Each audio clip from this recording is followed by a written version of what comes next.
In the murky depths of American folklore, two figures emerge, draped in shadow and whispered fear: Stillwater Frank and the Skinwalker Frank.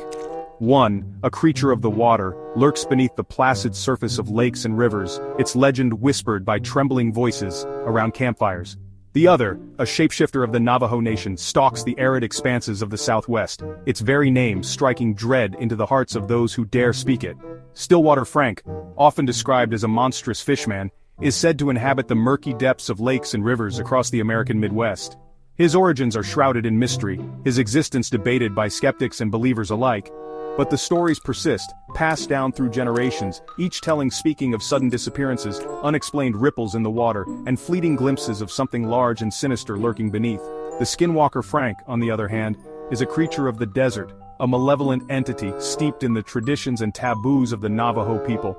This creature is not a single being, but a malevolent witch or medicine man who has chosen to shed their humanity, embracing dark powers to don the skins of animals and terrorize the land.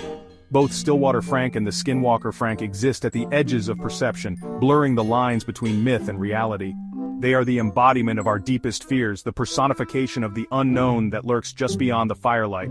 But which of these monsters, one birthed from the whispers of isolated communities, the other from the ancient traditions of a proud people, holds a tighter grip on our collective nightmares?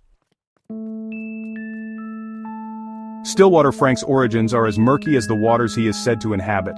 Some whisper that he was once a man, perhaps a hermit or a fisherman, who met a tragic end beneath the water's surface. Others claim he is a primal entity, a creature of pure instinct and hunger, untouched by humanity. Those who claim to have encountered Stillwater Frank describe a hulking figure, its skin slick and gray, its eyes gleaming with a cold, predatory intelligence. Tales speak of razor-sharp claws capable of tearing through flesh and bone, and a gaping maw filled with rows of needle-like teeth. The Skinwalker Frank's origins are far more defined, rooted in the rich tapestry of Navajo tradition and belief.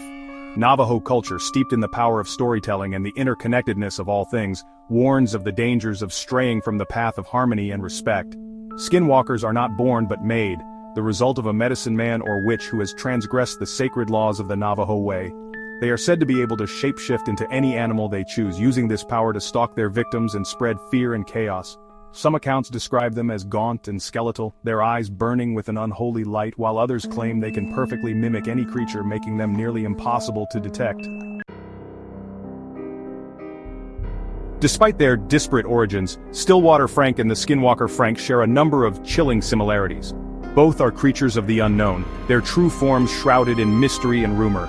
Both prey on our primal fear of the dark, of the unseen dangers that lurk just beyond the reach of civilization. Both creatures are also seen as reflections of our own darkness, our capacity for cruelty and violence.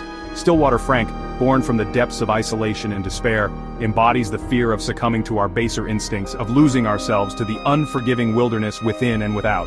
The Skinwalker Frank, a product of forbidden knowledge and the abuse of power, represents the potential for evil that exists within us all, the ever-present temptation to break the bonds of morality for personal gain.